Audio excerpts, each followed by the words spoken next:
Hello students आज आमी आलोचना करिम क्लास 9 सोशियल साइंसर इतिहास बा हिस्टोरीर प्रथमটো अध्याय भारतबर्षলৈ ইউৰোপীয়সকলৰ আগমন। এই অধ্যায়টোৰ অন্তৰ্গত অনুশীলনীত থকা অতি চমু প্ৰশ্নৰ উত্তৰ বা যিমানখিনি দীঘল প্ৰশ্নৰ উত্তৰ আছে আমি গোটেইখিনি বহুত ভালকৈ আলোচনা কৰিম। সো স্টুডেন্টস তোমালোকে ভিডিঅটো স্কিপ নকৰাকৈ প্ৰথমৰ পৰা লাষ্টলৈকে ভালকৈ চাবা। প্ৰথমতে আলোচনা কৰিম তোমালোকৰ অনুশীলনীৰ অতি চমু প্ৰশ্নৰ উত্তৰবোৰ। প্ৰথম নম্বৰটো প্ৰশ্ন হ'ল ভাৰত আৰু পাশ্চাত্যৰ মাজত সাগৰীয় পথ আৱিষ্কাৰ কৰা প্ৰথম পৰ্তুগীজ নাবিকজন কোন? তেওঁ কেতিয়া আৰু ভাৰতৰ ক'ত পোনপ্ৰথমে উপস্থিত হৈছিল? ইয়াৰ উত্তৰটো হ'ব ভাৰত আৰু পাশ্চাত্যৰ মাজত সাগৰীয় পথ আৱিষ্কাৰ কৰা প্ৰথম পৰ্তুগীজ নাবিকজন হ'ল ভাস্কো ডি গামা। কোন আছিল? Vasco da Gama. তেওঁ 1498 খ্ৰীষ্টাব্দত দক্ষিণ ভাৰতৰ কলিকট বন্দৰত পোনপ্ৰথমে উপস্থিত হৈছিল। তোমালোকে নামটো আৰু এই স্থানটো যে আছে কলিকট, প্ৰথমে কলিকটত পোনপ্ৰথমে উপস্থিত হৈছিল আৰু এই নামটো ইম্পৰ্টেণ্ট। কোৱেশ্চন নম্বৰ 2 জলপথেৰে পৃথিৱী প্ৰদক্ষিণ কৰিবলৈ সমৰ্থ হোৱা ইংৰাজী নাবিকজন কোন আছিল? জলপথেৰে পৃথিৱী প্ৰদক্ষিণ কৰিবলৈ সমৰ্থ হোৱা ইংৰাজী নাবিকজন হ'ল ফ্ৰান্সিছ ড্ৰেক।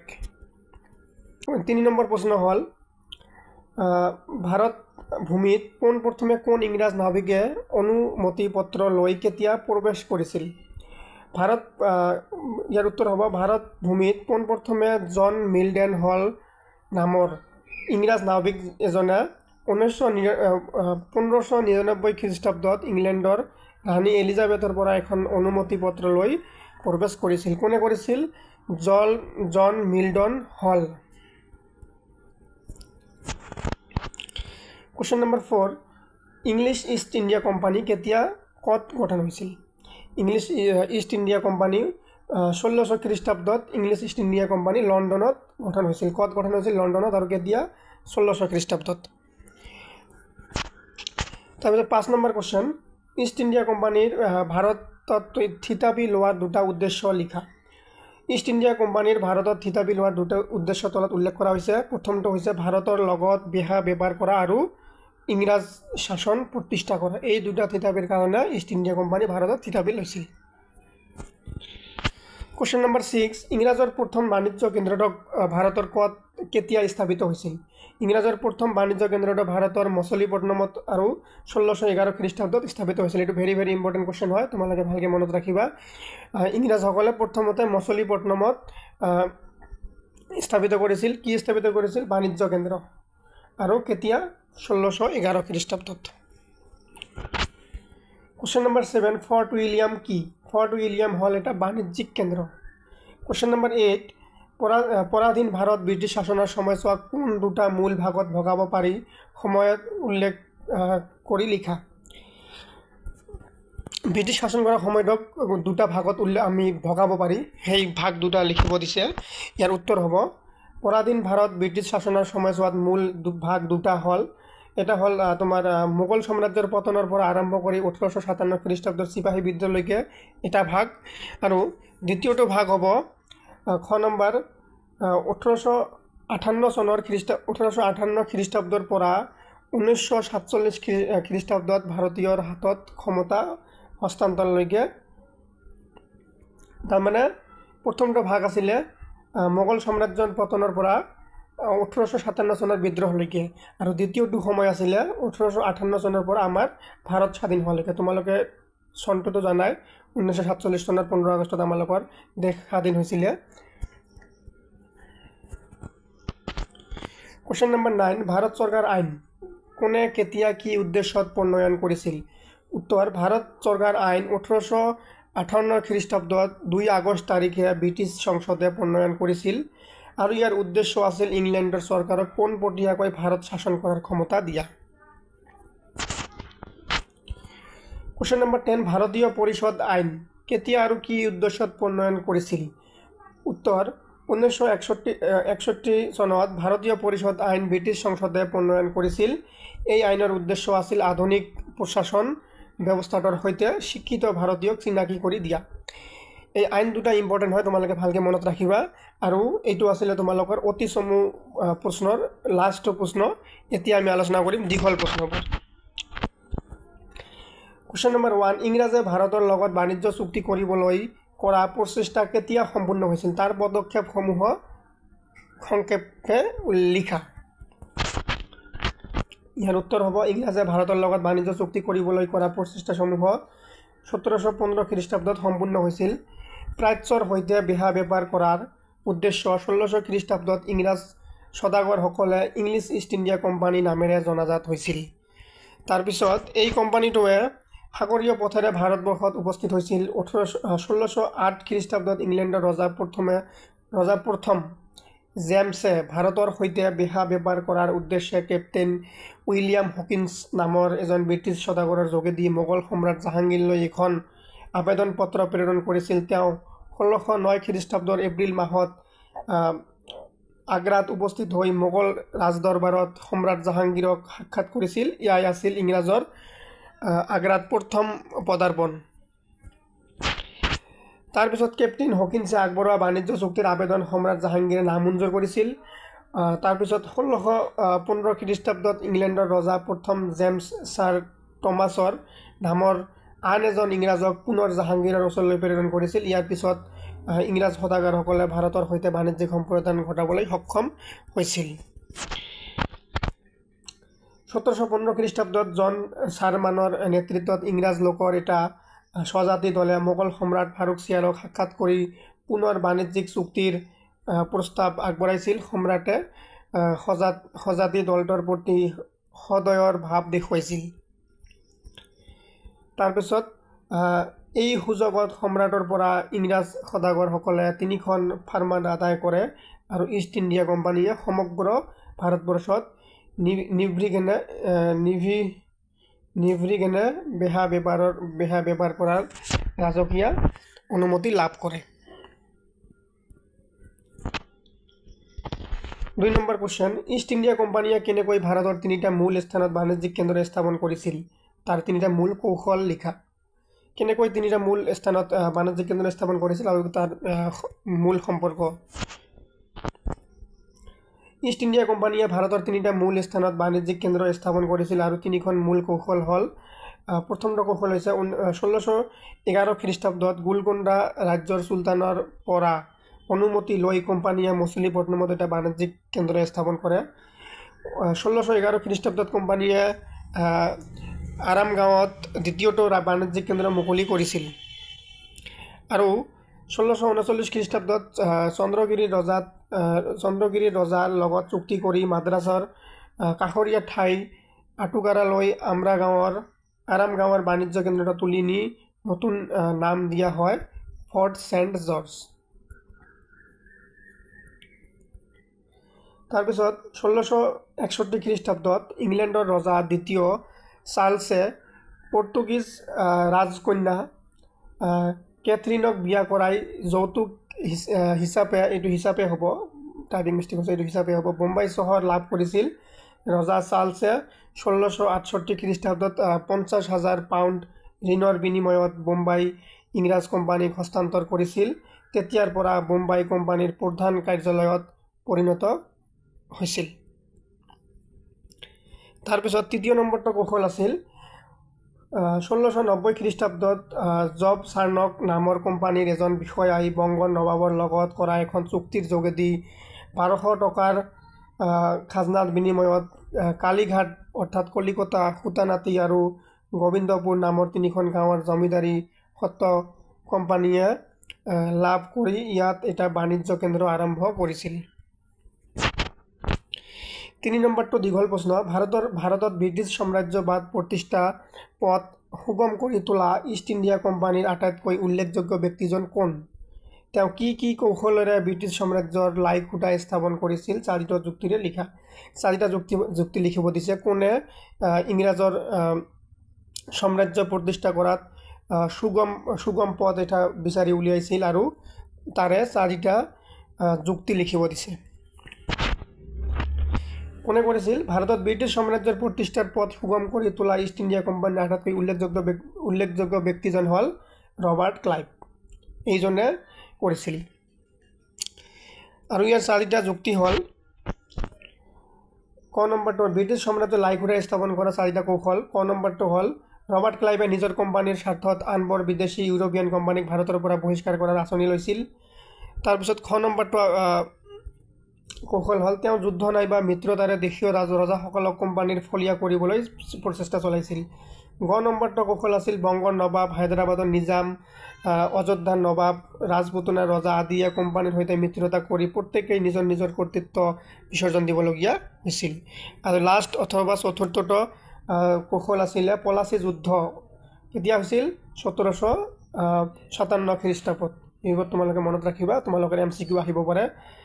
বংগ, বিহাৰ আৰু উৰিষ্যাৰ নবাব চিৰাজ উদ্দৌলাক 1656-57 চনত হৈছিলে। চাল চাতুৰীৰে পৰাস্ত কৰি ভাৰতবৰ্ষক ব্ৰিটিছ সাম্ৰাজ্যৰ লাইখুটা স্থাপন কৰি ব্ৰিটিছ সাম্ৰাজ্যবাদ প্ৰতিষ্ঠাৰ পথ সুগম কৰি তুলিছিল। ৰবাৰ্ট ক্লাইভৰ পৰা লৰ্ড ডেলহাউছিৰ শাসনৰ সময়লৈকে ইষ্ট ইণ্ডিয়া কোম্পানীয়ে কালক্ৰমত সমগ্ৰ ভাৰতবৰ্ষত ব্ৰিটিছ সাম্ৰাজ্যবাদৰ উপনিৱেশ স্থাপন কৰিছিল।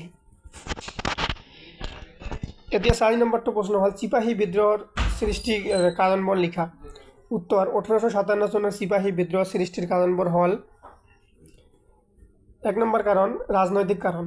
লৰ্ড ডেলহাউছিৰ স্বত্ব বিলোপ নীতিৰ প্ৰয়োগ কৰি দেশীয় ৰাজ্য কেইবাখনৰ স্বাধীনতা পদবী বৃত্তি আদি কৰ্তন কৰে, যাৰ ফলত সমসাময়িক ভাৰতৰ ৰাজনৈতিক পৰিৱেশ উত্তপ্ত হৈ উঠিছিল।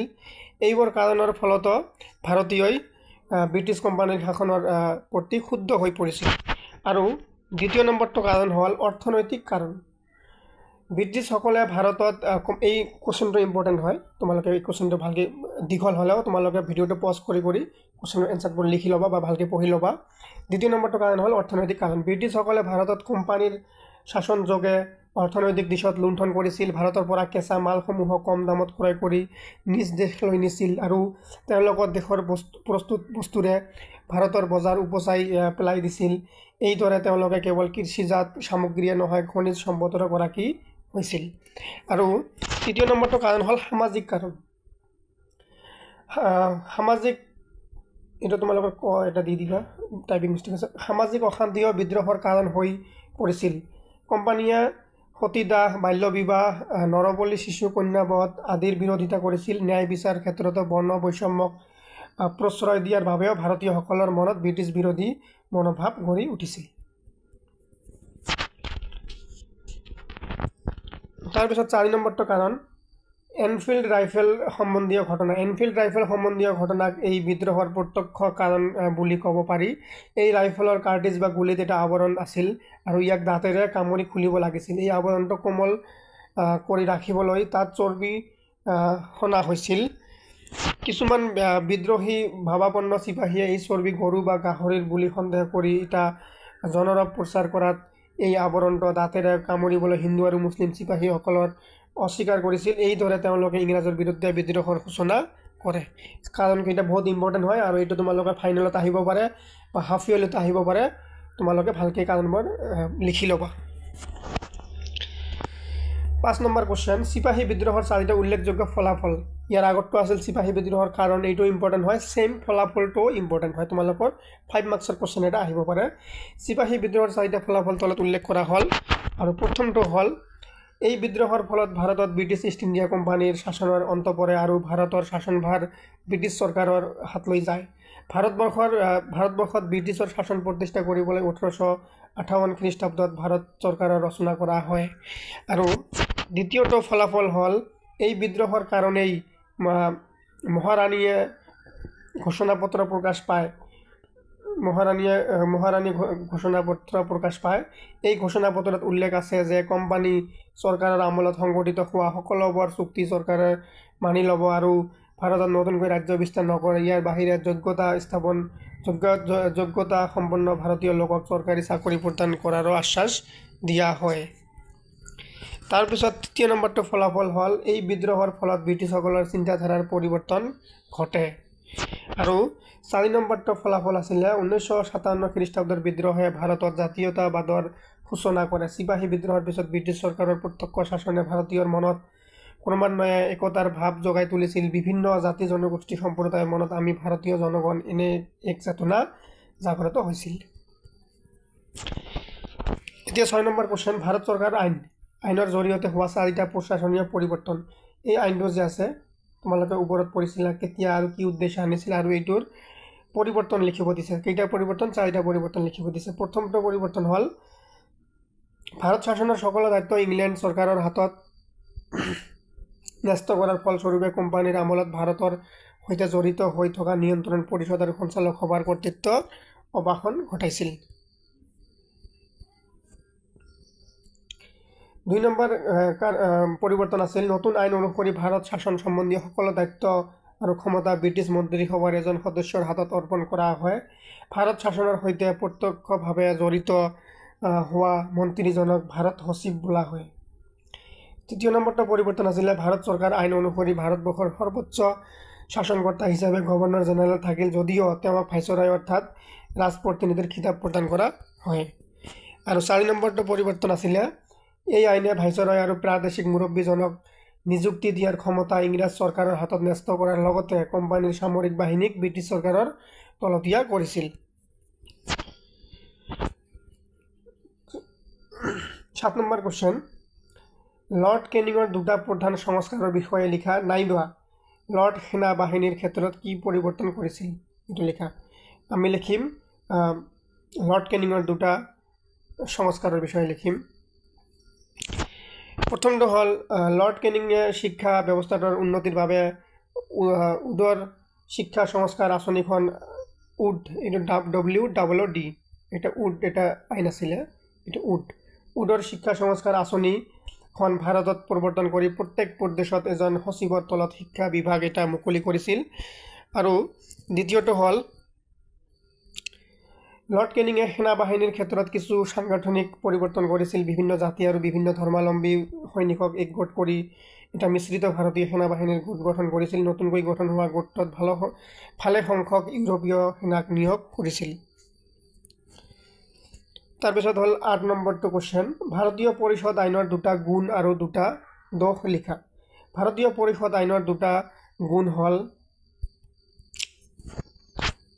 প্ৰথমটো গুণ হ'ল এই আইনে 5জনীয়া সদস্যৰ এখন কাৰ্যবাহী পৰিষদ গঠন প্ৰস্তাৱ দিছিল। ভাৰতৰ সচিবত এই আইনে 3জন ব্যক্তিক কাৰ্যবাহী পৰিষদৰ বাবে বাছনি কৰিবলৈ কৰ্তৃত্ব প্ৰদান কৰিছিল। ভাৰতবৰ্ষত কমেও 10 বছৰ কাল চাকৰি কৰাৰ অভিজ্ঞতা থকা ব্যক্তিকহে তেওঁ বাছনি কৰিব পাৰিছিল। 6 নম্বৰ এইটো হ'ল ভাইচৰয়ক পৰিষদখন সুচাৰুৰূপে পৰিচালনা কৰাৰ সম্পূৰ্ণ কৰ্তৃত্ব দিয়া হৈছিল। ভাইচৰয় লৰ্ড কেনিঙে পোনপ্ৰথমে কেন্দ্ৰীয় কাৰ্যবাহী পৰিষদৰ সদস্যসকলৰ মাজত দপ্তৰসমূহ ভগাই দি তেওঁলোকক নিজা নিজা দপ্তৰসমূহ পৰিচালনা কৰাৰ অধিকাৰ দিছিল। তাৰপিছত ভাৰতীয় পৰিষদ আইনৰ 2টা দোষ, আগৰ 2টা আছিল গুণ, এতিয়া 2টা দোষ লিখিব দিছে। ক নম্বৰটো দোষ হ'ল, এই আইনে কেন্দ্ৰীয় বিধানমণ্ডলক বিত্ত প্ৰতিৰক্ষা বাহিনীৰ ৰক্ষণাবেক্ষণ, দেশীয় ৰাজ্য আৰু ব্ৰিটিছ ভাৰত অধিকৃত ৰাজ্য সীমা সুৰক্ষা আদি বিষয়ত পৰামৰ্শ আৰু আইন তৈয়াৰ কৰাৰ ক্ষমতা দিছিল। কিন্তু একে সময়তে ভাইচৰয়গৰাকীয়ে প্ৰয়োজন মতে বিধানমণ্ডলত প্ৰস্তাৱিত আইন বা নতুন দিহা পৰামৰ্শ উলংঘা কৰাৰ ক্ষমতাও দিছিল। আৰু দ্বিতীয় নম্বৰ দোষ হ'ল, ভাৰতীয়ক পোনপ্ৰথমবাৰ বিধানমণ্ডলত স্থান দি ইংৰাজ শাসকে ভাৰতীয়ৰ পৰা প্ৰত্যক্ষ সহযোগিতা আশা কৰিছিল।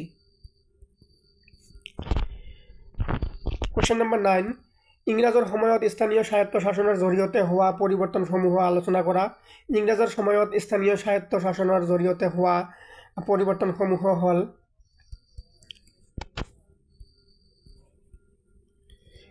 কি আছিল পৰিৱৰ্তনবোৰ? 1 নম্বৰ পৰিৱৰ্তন, লৰ্ড ৰিপনে স্থানীয় প্ৰশাসন ব্যৱস্থা এনে এক পৰিৱৰ্তনৰ পোষকতা কৰিছিল য'ত প্ৰশাসনীয় দক্ষতা বৃদ্ধিৰ লগতে স্থানীয় শাসনক ৰাজনৈতিক শিক্ষাৰ এক মাধ্যম হিচাপে গ্ৰহণ কৰাৰ সুবিধা থাকে। তাৰপিছত 2য় নম্বৰটো হ'ল, লৰ্ড ৰিপনে 1882 খ্ৰীষ্টাব্দত ঐতিহাসিক প্ৰস্তাৱ মৰ্মে প্ৰত্যেকটো মহকুমাত একোখনকৈ লোকেল বোৰ্ড গঠন কৰে। লোকেল বোৰ্ডৰ অধিকাংশ সদস্যক নিৰ্বাচন কৰি অনাৰ লগতে সদস্যসকলৰ মাজৰ পৰা এজন বেচৰকাৰী ব্যক্তিক সভাপতি হিচাপে বাছনি কৰাৰ ব্যৱস্থা কৰিছিল। আৰু 3য় নম্বৰটো হ'ল, লৰ্ড ৰিপনে স্বায়ত্ত শাসনৰ প্ৰস্তাৱসমূহ সমগ্ৰ ভাৰতবৰ্ষতে কাৰ্যকৰী কৰিবলৈ নিৰ্দেশ দিছিল। তেওঁৰ এই প্ৰদেশসমূহৰ মুখ্য শাসনকৰ্তাসকলে 2 ধৰণে কাৰ্যকৰী কৰিছিল। 10 নম্বৰ অৰ্থাৎ তোমালোক 10 নম্বৰ কোৱেশ্চন অসামৰিক সেৱাত কেনেকৈ ভাৰতীয়সকল অন্তৰ্ভুক্ত হৈছিল এই সেৱাৰ বিকাশ সম্পৰ্কে আলোচনা কৰা নাইবা কোনজন ভাৰতীয় ব্যক্তিয়ে কোন চনত প্ৰথম ভাৰতীয় লোকসেৱাৰ পদবী লাভ কৰিছিল আমি দ্বিতীয়টোৰ এনসাৰ আলোচনা কৰিম 1864 চনত সত্যেন্দ্ৰনাথ ঠাকুৰে লোকসেৱাৰ পদবী লাভ কৰিছিল এই চনটো তোমালোকে মনত ৰাখিবা কিমান চনত সত্যেন্দ্ৰনাথ ঠাকুৰে লোকসেৱাৰ পদবী লাভ কৰিছিল 1864 চনত 1833 খ্ৰীষ্টাব্দত ভাৰতীয় লোকক শাসনৰ উচ্চ পদবী মকৰল কৰাৰ ক্ষেত্ৰত সন্মতি জনাইছিল আইনখনে ভাৰতীয়ক লোকসেৱাৰ পদবীত নিযুক্তিৰ ক্ষেত্ৰত অৰ্হতা নিৰ্ধাৰণৰ ব্যৱস্থা ল'বলৈ নিৰ্দেশ দিছিল তাৰপিছত 1853 খ্ৰীষ্টাব্দত লোকসেৱাৰ বাবে প্ৰতিযোগিতামূলক পৰীক্ষা অনুষ্ঠিত কৰাৰ বাবে নিৰ্দেশ দিছিল ভাৰতীয় লোককো এই পৰীক্ষাত অৱতীৰ্ণ হোৱাৰ বাবে অনুমতি দিছিল কিন্তু এই পৰীক্ষা ইংলেণ্ডত অনুষ্ঠিত হোৱাৰ বাবে অতি সামান্য সংখ্যক ভাৰতীয়হে ইয়াত অৱতীৰ্ণ হ'ব পাৰিছিল তাৰপিছত 1871 খ্ৰীষ্টাব্দত তিনিজন ভাৰতীয় ক্ৰমে সুৰেন্দ্ৰনাথ বন্দ্যোপাধ্যায় ৰমেশ চন্দ্ৰ দত্ত আৰু বিহাৰী লাল গুপ্তই এই পৰীক্ষাত কৃতকাৰ্য হৈছিল 1872 খ্ৰীষ্টাব্দত শ্ৰীপদ বাবাজী ঠাকুৰ আৰু আনন্দৰাম বৰুৱাই এই পৰীক্ষাত কৃতকাৰ্যতা লাভ কৰিছিল লৰ্ড লিটনৰ কাৰ্যকালত ব্ৰিটিছ চৰকাৰে ভাৰতীয় লোকসেৱা সম্বন্ধীয় এখন বিধি তৈয়াৰ কৰিছিল এই বিধি অনুসৰি যি এক ষষ্ঠাংশ লোকসেৱাৰ পদবী অংগীকাৰবদ্ধ ইংৰাজ ব্যক্তিৰ কাৰণে সংৰক্ষিত আছিল সেই পদবীসমূহ স্থানীয় চৰকাৰৰ মনোনীত ভাৰতীয় লোকৰ দ্বাৰা পূৰণ কৰাৰ ব্যৱস্থা কৰা হৈছিল ইংলেণ্ডৰ চৰকাৰে ভাৰতৰ সচিব আৰু ভাইচৰয়ৰ অনুমতি সাপেক্ষে এই পদবীসমূহত ভাৰতীয়ক নিযুক্তি দিয়াৰ প্ৰতিশ্ৰুতি দিছিল ভাইচৰয় লৰ্ড লিটনে নিজাকৈ পদবীসমূহৰ বাবে উচ্চ বংশজাত ভাৰতীয় ব্যক্তিক বাছনি কৰাৰ নিৰ্দেশ দিছিল কিন্তু উচ্চ শ্ৰেণীভুক্ত ভাৰতীয়ক আকৰ্ষণ কৰিব নোৱাৰাত গোটেই ব্যৱস্থাটো কাৰ্যকৰী কৰিব পৰা নাছিল এতিয়া তোমালোকৰ 11 নম্বৰ কোৱেশ্চন ব্ৰিটিছ অধীন ভাৰত বা স্বাধীন ভাৰতৰ অসামৰিক লোকসেৱা সম্পৰ্কে তিনিটা পাৰ্থক্য লিখা মানে আমাৰ দেশ যেতিয়া ব্ৰিটিছৰ অধীনত আছিল তেতিয়া আৰু ভাৰত স্বাধীন হোৱাৰ পিছত এই দুটা সময়ৰ মাজত তিনিটা পাৰ্থক্য লিখিব দিছে ব্ৰিটিছ অধীন ভাৰত আৰু স্বাধীন ভাৰতৰ অসামৰিক লোকসেৱা সম্পৰ্কে তিনিটা পাৰ্থক্য তলত উল্লেখ কৰা হ'ল আৰু প্ৰথমটো হ'ল ব্ৰিটিছ অধীনত ভাৰতত লোকসেৱা আয়োগৰ পৰীক্ষা লণ্ডনত অনুষ্ঠিত হৈছিল সেইবাবে নগণ্য সংখ্যক ভাৰতীয়ই এই পৰীক্ষাত অংশ লাভ কৰিব পাৰিছিল কিন্তু স্বাধীনতাৰ পিছত লোকসেৱা আয়োগৰ পৰীক্ষা ভাৰতত অনুষ্ঠিত কৰাৰ বাবে বহুতো উপকাৰ হৈছে দ্বিতীয় নম্বৰটো পাৰ্থক্য হ'ল ব্ৰিটিছৰ অধীনত সৰ্বভাৰতীয় পৰ্যায়ত লোকসেৱা পৰীক্ষা অনুষ্ঠিত কৰা হৈছে কিন্তু স্বাধীনতা কালৰ ভাৰতবৰ্ষত সৰ্বভাৰতীয় বা প্ৰাদেশিক উভয় পৰ্যায়তে পৰীক্ষা অনুষ্ঠিত কৰা হৈছে আৰু তৃতীয় নম্বৰটো পাৰ্থক্য হ'ল ব্ৰিটিছ অধীন ভাৰতীয় লোকসেৱাৰ পদ এক ষষ্ঠাংশ ইংৰাজ ব্যক্তিৰ কাৰণে সংৰক্ষিত আছিল তাৰ উপৰি লৰ্ড লিটনে নিজাকৈ পদবীসমূহৰ বাবে উচ্চ বংশজাত ভাৰতীয় ব্যক্তিক বাছনি কৰাৰ নিৰ্দেশ দিছিল আনহাতে স্বাধীন ভাৰতত ইংৰাজৰ কাৰণে কোনো ধৰণৰ পদ উচ্চ বংশৰ কাৰণে সংৰক্ষিত কৰা হোৱা নাই ধন্যবাদ মৰমৰ ষ্টুডেণ্টছ আজিৰ বাবে এইখিনিয়ে